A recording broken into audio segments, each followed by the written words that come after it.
Hello বন্ধুরা, আমি সীমা আমার রান্নাঘরে জানাই সকলকে স্বাগত। আশা করি সকলে খুব ভালো আছেন। আমি আবারও চলে এসেছি একটি নতুন রেসিপি নিয়ে।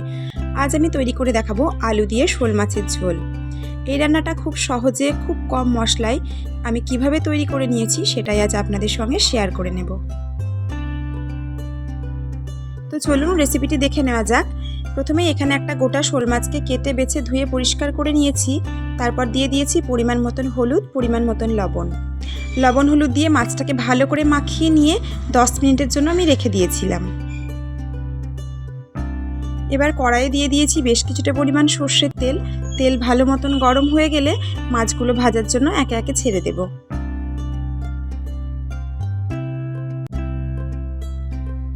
তেল ভালো করে গরম করে নেওয়ার পর মাছগুলো একে একে দিয়ে দিতে হবে, না হলে কিন্তু মাছগুলো ভাজার সময় ভেঙে যেতে পারে।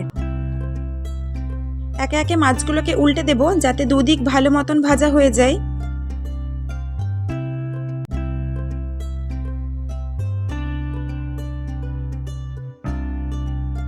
ভালো করে উল্টে পাল্টে নিয়েছি, মাছগুলোকে বেশ ভালো মতন ভেজে নিয়েছি। এবার মাছগুলোকে একে একে তুলে নেব।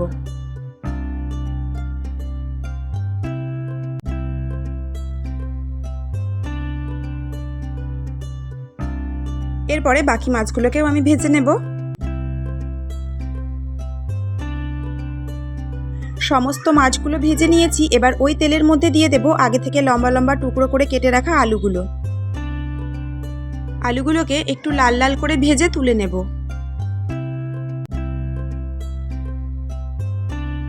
আলুগুলো ভেজে তুলে নিয়েছি। এবার ওই তেলের মধ্যে দিয়ে দেব ফোড়নের জন্য একটা তেজপাতা, হাফ চামচ 5 ফোড়ন। ফোড়নটাকে একটু কিছুক্ষণের জন্য নেড়ে নেব। তারপর এর মধ্যে দিয়ে দেব একটা মাঝারি সাইজের কুচনো পেঁয়াজ।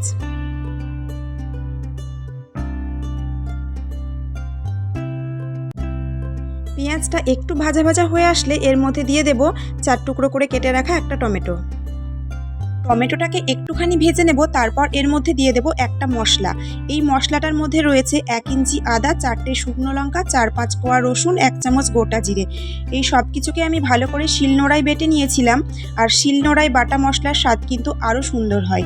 তো ভালো করে নেড়ে চেড়ে নিয়েছি। তারপর এর মধ্যে দিয়ে দিয়েছি হাফ চামচ গুঁড়ো হলুদ, পরিমাণ মতন লবণ আর স্বাদের জন্য সামান্য চিনি। সব কিছু দিয়ে মশলাটাকে বেশ ভালো করে কষিয়ে নেব। মশলাটা যাতে লেগে না যায় তার জন্য এখানে দিয়ে দিয়েছি সামান্য পরিমাণ জল। এবার দিয়ে দেব আগে থেকে ভেজে রাখা আলুটাকেও বেশ কিছুক্ষণের জন্য ভালো করে মশলার সাথে কষিয়ে নেব।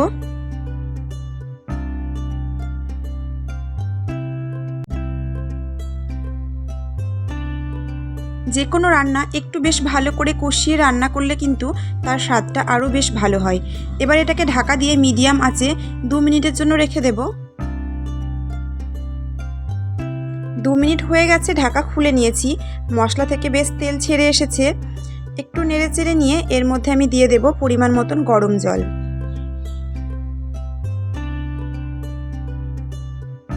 জল দেওয়া হয়ে গেছে, ভালো করে নেড়ে চেড়ে মিশিয়ে নেব। ফুটে উঠলেই ঢাকা দিয়ে 5 মিনিটের জন্য মিডিয়াম আঁচে রেখে দেব।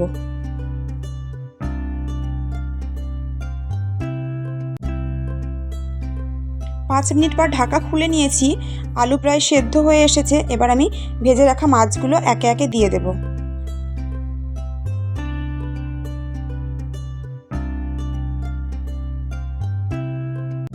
মাছগুলো দেওয়ার পর খুব হালকাভাবে নেড়ে নিয়েছি।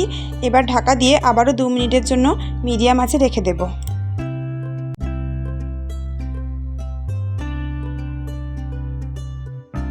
2 মিনিট হয়ে গেছে, ঢাকা খুলে নিয়েছি। মাছের ঝোলটা প্রায় হয়ে এসেছে। এবার উপর থেকে ছড়িয়ে দেব হাফ চামচ গুঁড়ো গরম মশলা। আর অবশ্যই একবার টেস্ট করে দেখে নেবেন লবণ ঝাল সব কিছুর পরিমাণ ঠিক ছিল কিনা। আমি এখানে দেখে নিয়েছিলাম, এখানে আমার সব কিছুই মোটামুটি ঠিক ছিল।